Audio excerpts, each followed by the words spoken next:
One of their favorite stories, which they frequently shared with whoever happened to be listening, was of the first time they met in a billiards hall in Lancaster, Pennsylvania. At the time, William Murrie was a drummer, a traveling salesman for a confectionery wholesale firm out of Pittsburgh. A wisecrack, a teller of tales, he regaled Hershey with stories of his past, his days as a semi pro baseball player, a telegrapher for the Western Maryland Railroad, a railroad scab in Chicago. Hershey admired Murray's gregarious, charming nature, so completely opposite of his own. And when Murray bragged that he could sell more candy than Hershey's could manufacture, Hershey took him up on this boast. Murray took the line on the road, and within a year he had sold more chocolate than the plant could produce, just as promised. This feat so impressed Hershey that he invited Murray to stay in Lancaster and named him general manager and later president of the Hershey Chocolate Company. For the next 50 years, Murray remained Milton Hershey's right-hand man and trusted confidant. This selection is from the book Emperors of Chocolate, written by Joel Glenn Brenner. Today, in this bonus episode, I wanted to talk with you about the longtime president of Hershey's, that of William Murrie. On our last episode, you and I had a really nice conversation about Milton Hershey, and we learned that he was really a visionary and he loved to experiment and create new candies. Now, in order to do this, Milton really needed a strong leader at the top of his company, and he was blessed to have William Murrie at his side, who would run the day-to-day operations, and he turned the company into a modern and professional organization, and he was really responsible for product diversification and catastrophic growth over his 50-year tenure. He took the company from $600,000 in sales when he first started to over $120 million by the time of his retirement. I was quite impressed by his deeply driven nature as I read through the book, and I felt that we could learn some lessons from Mr. Murrie. For the episode today, my research comes from the book Emperors of Chocolate and also from the Hershey Community Archives. Before we jump back in time, I just wanted to let you know that I started a free newsletter recently, and each time I finish reading a book, I'll send you the top things that I learned by reading that book. If you'd like to sign up, I'll leave a link in the show notes below, or you can simply visit deeplydrivenpodcast.com. And then at the top of the page, you'll see the newsletter tab. Just click on that and you can sign up. It's simple and easy. And best of all, it's free. All right, with that, let's head back to 1873. William Murrie was born in Pennsylvania, and there's not a lot written about his early life, at least not in my research materials. But we do see at the age of 16, he starts working as a telegraph operator, and he discovers fairly quickly that he doesn't really like that a whole lot. So he finds himself in the candy business. He would join a small firm known as Weaver and Costello. He starts on the bottom floor, but he advances quickly, and very soon he would become the top salesman of the company in his early 20s. Now, not much time later, he would meet Milton Hershey for the first time in that billiards hall. And as you heard at the open, he claimed that he could outsell more chocolate than Hershey's could possibly manufacture. And that was certainly a bold claim. And Milton, well, he took him up on that. So Murrie, he would take the product line on the road. Within a year, he had outsold more than the plant could produce, just as promised. From the Hershey archives, I found the following. Rather than be upset, Milton saw this as a testament to Murray's abilities. Hershey declared, "If this man is good enough to oversell the plant, I want him here to run the business." And Milton immediately would bring Murray in off the road and make him GM of the company. And this is an early development that would eventually lead to a lifelong business and personal friendship between these two. Now, Hershey and Murray, they were perfect complements in business, and I just wanted to describe for you the differences here. Milton, he loved to start new things, invent candies, he built new businesses, he laid out his town and his factories, he was a grand planner, he had this big ideal of his utopia, he really thought larger than life. And then Murray, on the other hand, was quite the opposite. He was a doer, a mover, and a shaker, and he really brought ideas to life. Murray would handle the day to day operations of the company. He led sales and marketing. He set up logistics. He was responsible for establishing distribution and growing distribution into nationwide sales. He became known as the inventor's implementer, and that's exactly what he would be for 50 years. He really got stuff done for the company and took the company to new levels. Now, as Murray's talents grew, he would eventually be promoted to the president of the company in 1908. And this is a role that he would hold for more than 39 years. During that time, Murray gained a reputation for frugality and also for punctuality. He expected everyone to show up on time and to honor their word. And it was said that he would normally arrive at the plant early and he would watch everyone come in that day, making sure they were all on time.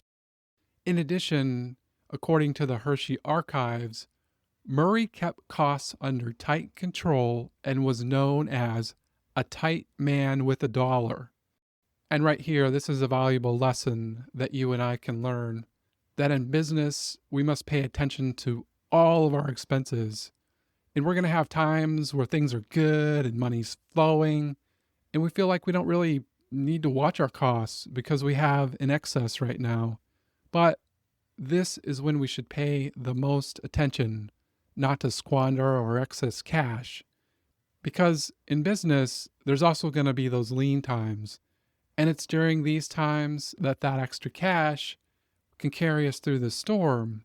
Instead of having to borrow or even worse, possibly shut down, we can weather the storm.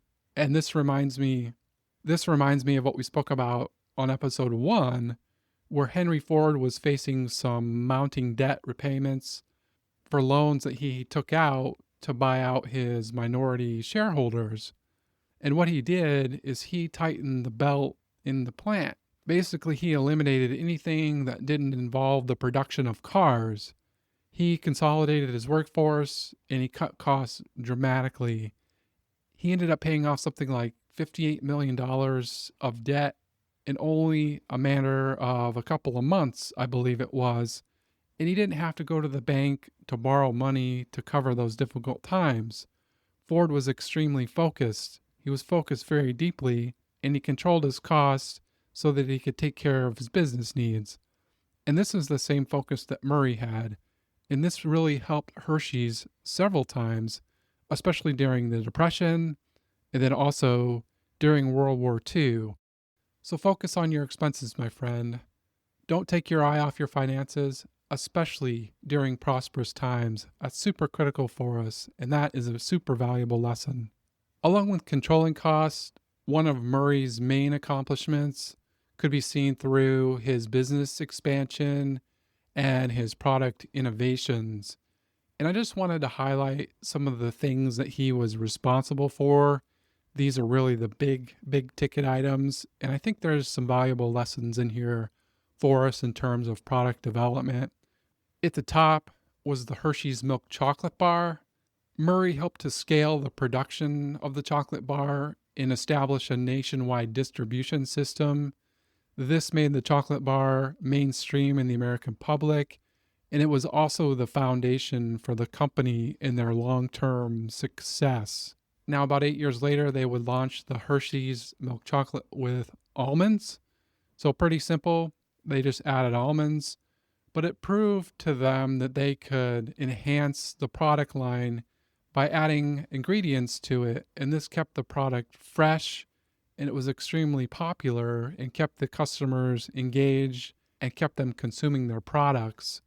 If we look at the Hershey's Kisses, Murray would oversee improvement in the automation of the foil wrapping technology. It was said in the book that allowed them to dramatically scale up Hershey's Kisses production for nationwide distribution.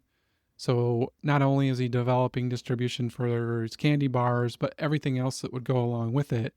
You already have the network, so you might as well put new products into that network or ramp up products for distribution into the network. Murrie would go on and develop the Mr. Good bar, and this was Murray's first bar that he developed personally. He believed that the chocolate bar mixed with peanuts would be extremely popular, and he was absolutely correct in this.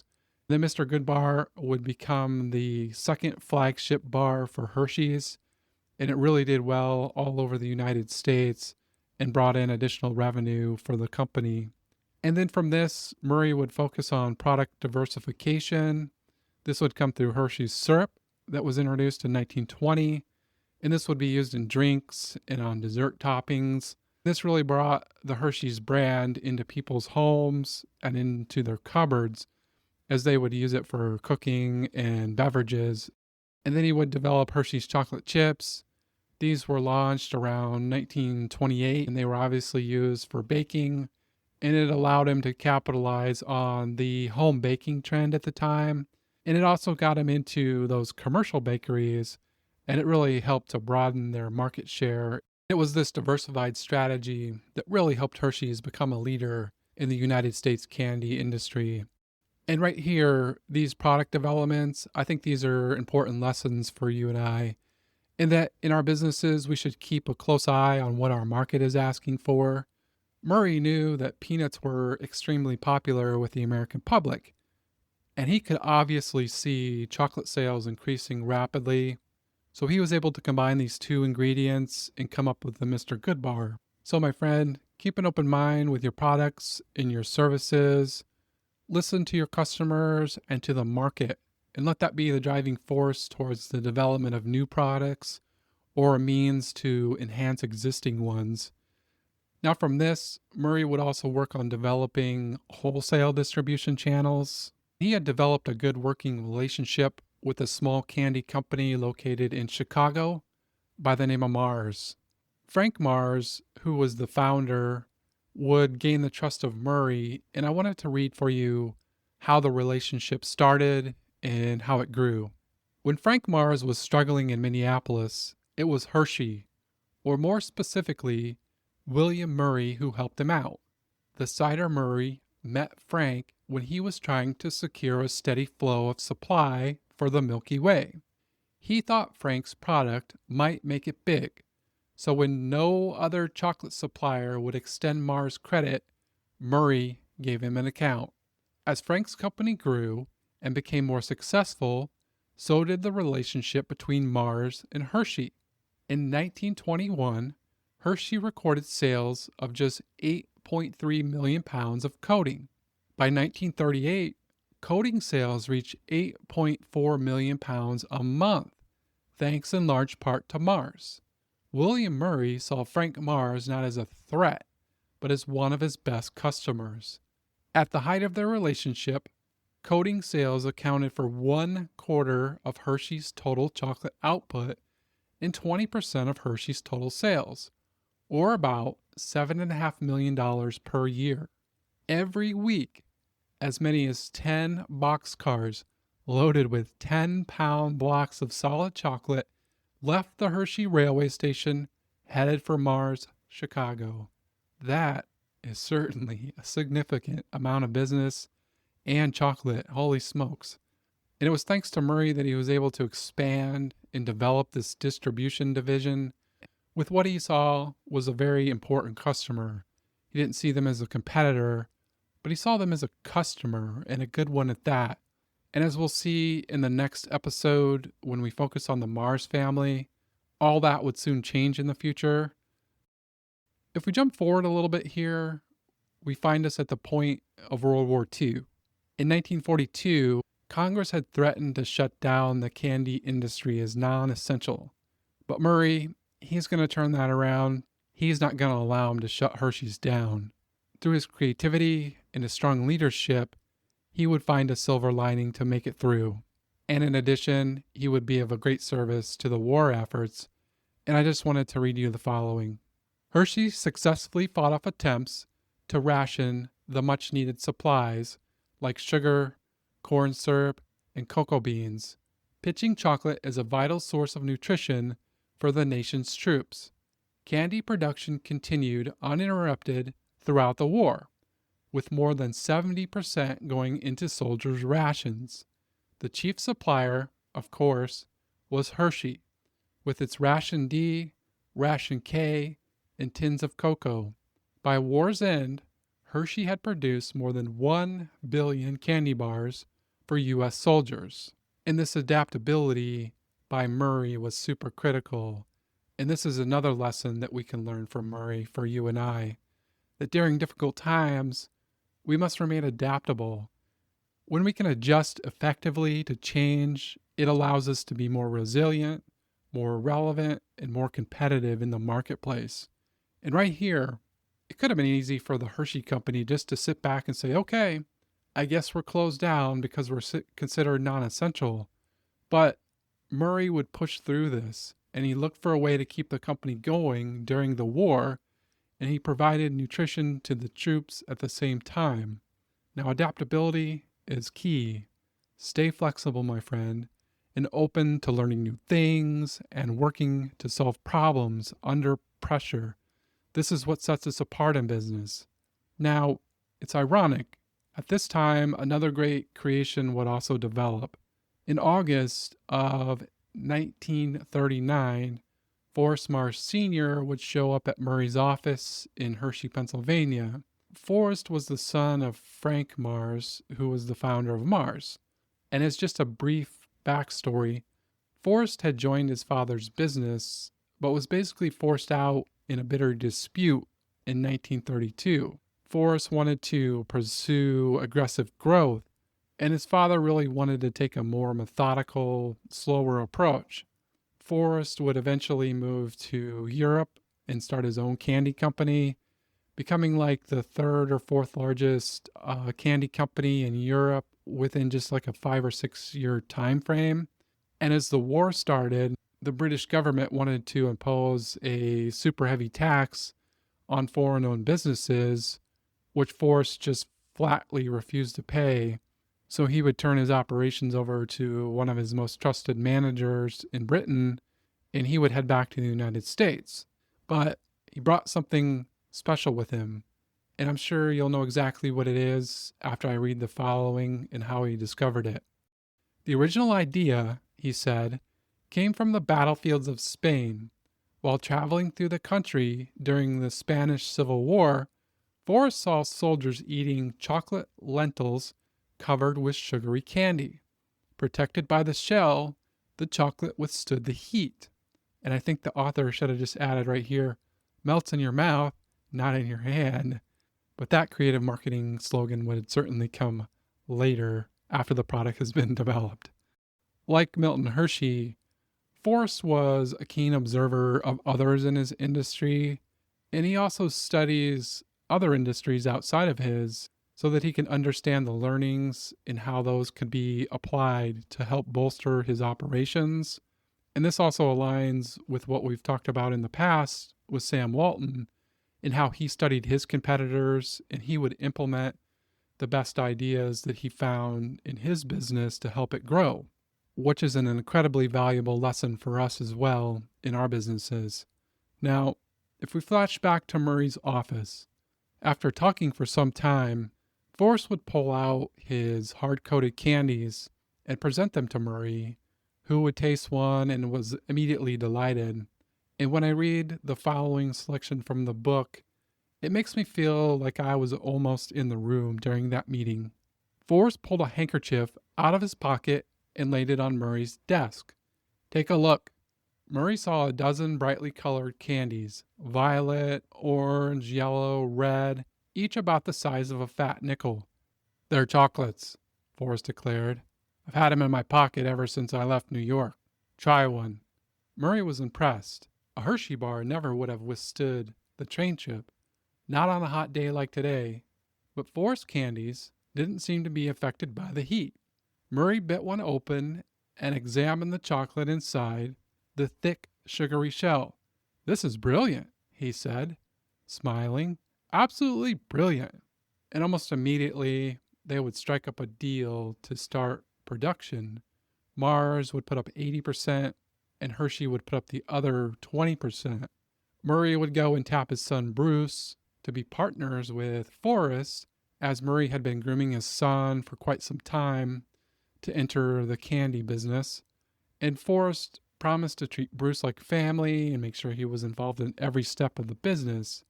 Now, it's important to note that Murrie always had a very positive and friendly working relationship with Frank Mars, and he assumed that Forrest Mars would be of a similar nature.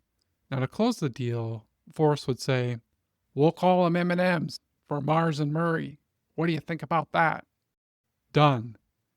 They shook hands, and the operations would begin in 1940. Murrie would personally oversee the launch of the operations, and he made sure that they had all the ingredients that they needed, as Hershey's had basically an unlimited supply during the war, as they were considered an essential business. Hershey's would also devote a lot of their food scientists and engineers to help them perfect the candy, and he would supply the operations with a great deal of expensive equipment to press the M&Ms and then also to wrap the candies.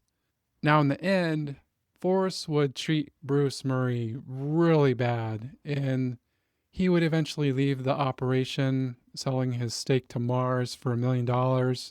It was really William Murrie that used his expertise and was able to see that M&Ms were brought to life. He was the implementer, and he really drove the project forward.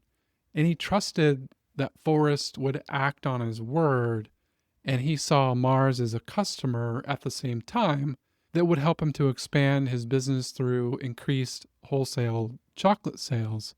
In the end, Murrie didn't go take retaliation or build any ill will against Forrest Mars. And I think that's the right lesson here and the right thing that we have to take away from this, and it's valuable for us. That in business, we can do everything correctly, but occasionally we're going to come across those that don't honor their word or they treat us badly. And at this point, we need to rise up and move past this. And this reminds me on episode 2 when we spoke about Ed Thorpe, where he discovers that the casinos are cheating. He doesn't seek aggressive revenge or ill will or harbor any resentments. But what he does is he digs in deeper right here. He would hire some experts to help him identify in greater detail how the casinos were cheating. And let me just read for you how this went down. There was so much crooked dealing that I worried about playing on my own in the future without an expert to watch for it and warn me off. When Mickey and Russell, those were his experts, signaled that I had been cheated, I quit and went off with them for a lesson in how it was done. Mickey would demonstrate first slowly, then at casino speed. When I could see it, or more typically infer it from what poker players called tells, we would return to the same dealer and resume play, briefly and for low stakes, so that I could get better at spotting the crooked dealing at the table. I saw this done with great skill at what had become my favorite strip hotel casino. So he uses this knowledge as a means to educate others through his book called Beat the Dealer, highlighting the various ways that casinos would cheat. And I think that's the correct thing to do, is to dig in deeper and understand what's going on so that we can circumvent the cheating or bad business dealings. Learn lessons from those who do you wrong so that you can apply those learnings. It'll make us stronger in the future.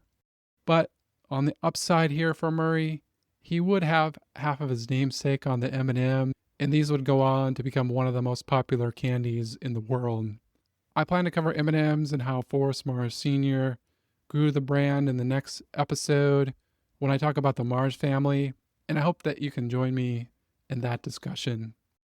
Now, at this point, William Murrie, he continues to run Hershey's until 1947, at which time he would retire in a private ceremony, and he would hand the reins over to Percy Staples, who had been previously picked by Milton Hershey to take over the company once Murrie had retired. He would move to New Jersey and he would live a quiet life, and he would pass away in 1950 at the age of 77. So it was Murray's leadership that was responsible for the long-term growth of Hershey's over the 50 years while he was at the head of the company. When he started as the GM in 1897, sales were 600,000, and by the time he retired, they had grown to over $120 million. That is quite impressive, my friend. I think there's a lot of lessons here from William Murrie. And to close down the episode, I just wanted to take a few moments to reflect on the most important lessons that we learned along the way. I believe in reflection as it helps us build deeper connections in our memory. For longer term recall, even just a few minutes can be very powerful for us. The first lesson that we learned was that of paying attention to your expenses. Murray was known to be super tight with the dollar, watching all of his operational expenses. And this helped him out a great deal during the Depression and also during World War II. We also learned the same from Henry Ford, where he controlled his expenses very tightly versus taking out bank loans so that he could repay off some of his debts and grow his company. So it's super critical, my friend. Keep an eye on your expenses, especially during the good times, and you'll weather the storm when business might slow down a little bit. The next lesson that we learned, lesson number 2, is that of product development, and to keep your eye on the market and try to identify trends. Murray had been successful in developing new products and combining popular ingredients and serving new and growing industries like the home baking needs and distribution channels for chocolate coating with sales to Mars and other candy manufacturers. The third lesson was to remain adaptable. When we can adjust effectively to change, it allows us to be resilient, relevant, and competitive in the marketplace. And Murray had to adapt his operations, especially during World War II, so that he could provide nutrition to the troops. I mean, he was faced with a possible shutdown, and Murray adapted and overcame this challenge by becoming a critical supplier to the armed forces. And then the fourth and final lesson here is that of not harboring resentment. Forrest Mars would betray Hershey's in the M&M business, and Murray didn't hold any resentments. Instead, he learned his lesson and moved forward in business.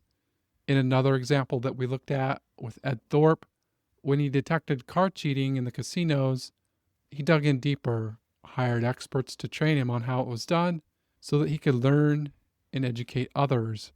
For you and I, this is important to learn from those who don't honor their words or any business bad dealings so that in the future we can spot them and navigate around them, making our businesses better at the end of the day.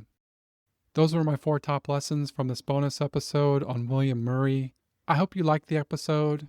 If you could just do me a quick favor and leave me some feedback, that would be greatly appreciated, and it would help me out a lot.